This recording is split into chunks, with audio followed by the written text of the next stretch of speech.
صاحب کشف کی کاپیاں پڑھتے تھے، اس وقت تم لوگوں کو اصول یاد نہیں تھے؟ یوسف قریشی کو تم لوگوں نے بنایا ہوا ہے، راولپنڈی کا فیصل وہ تو مولوی صاحب کا۔ السلام علیکم ورحمۃ اللہ وبرکاتہ۔ امید ہے کہ سب دوست خیریت سے ہوں گے۔ مولانا طارق جمیل صاحب کی بیان کا سننا لازمی سمجھو۔ کہ بیٹھ جاؤں گا، مقامی سے روزہ لگاؤں گا، شب جمعہ میں جاؤں گا، گشت کروں گا، کوئی تبلیغ تو نہیں چھوڑنی میں نے مرتے دم تک۔ تمہیں شرم دلا رہا ہوں اور تمہارے ساتھیوں کو شرم دلا رہا ہوں کہ اللہ سے ڈرو، اللہ سے ڈرو، اللہ سے ڈرو۔ تمہارے دلوں میں نفاق بھرا ہوا ہے، منافقت بھری ہوئی ہے۔ رائمنڈ کو تالے لگوا دیں اگر اس کو ہم لے کر آئیں تو رائمنڈ کو تالے لگ جائیں گے میرے بیان کرنے سے۔ بہرحال میں بہت دکھ میں ہوں، اس لیے تمہیں پتہ ہے اتنے سال سے کٹھے ہیں، میں نے کبھی ایسی بات، لیکن تم لوگوں نے ظالموں مجھے وہاں تک پہنچا دیا ہے کہ میری بس ہو گئی ہے۔ اور تم بھی انشاءاللہ تیار رہو، تمہارے بستر بھی گول ہونے والے ہیں۔ اگر تمہاری یہی بد اخلاقی اور یہی منافقت رہی تو تمہارے بھی بستر گول ہونے والے ہیں۔ مولوی بٹلہ صاحب امیر ہیں، کس نے ان کو امیر بنایا ہے؟ کس کے سامنے یہ فیصلہ ہوا ہے؟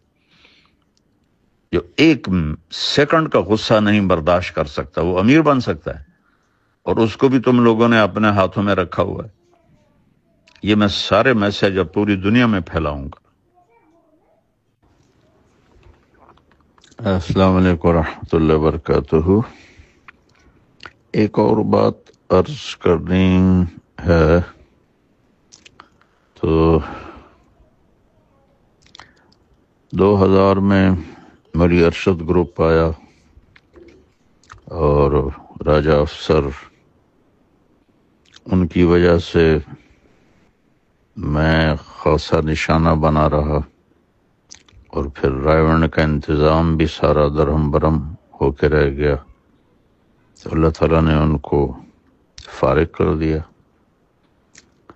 اور اس کی جگہ قریشی صاحبان آ گئے۔ کچھ عرصے کے بعد قریشی صاحبان بھی اسی ڈگر پہ چل پڑے، تو پھر اللہ تعالیٰ نے ان کو بھی فارغ کر دیا۔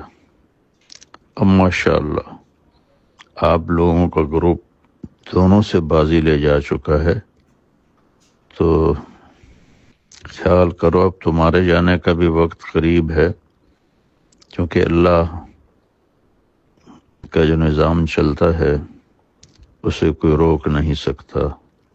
میں تو دعا کروں گا، تم میرے بہت پیارے دوست و ساتھی ہو، اللہ تم سب کو استقامت بخشے، لیکن جو تم لوگوں نے یہ حماقتوں کے انبار لگائے ہیں اور انتہائی نااہلی کا ثبوت میں دونوں فریقوں سے آگے بڑھ گئے ہو، میں تمہیں نہیں کہہ رہا ہوں، تمہارے بارے میں مجھے پتا ہے، تم بالکل مجبور ہو، میں بالکل قسم کھاتا ہوں، تمہارے ذریعے سے اگلوں کو سنا رہا ہوں کہ اب تمہارے بھی جانے کا وقت قریب ہے۔ اگر تم نے اپنے چال و چلن کو نہ بدلا، پھر اللہ تعالیٰ کا کوئی نظام چلے گا، تم انشاءاللہ باہر تشریف فرما ہوگی۔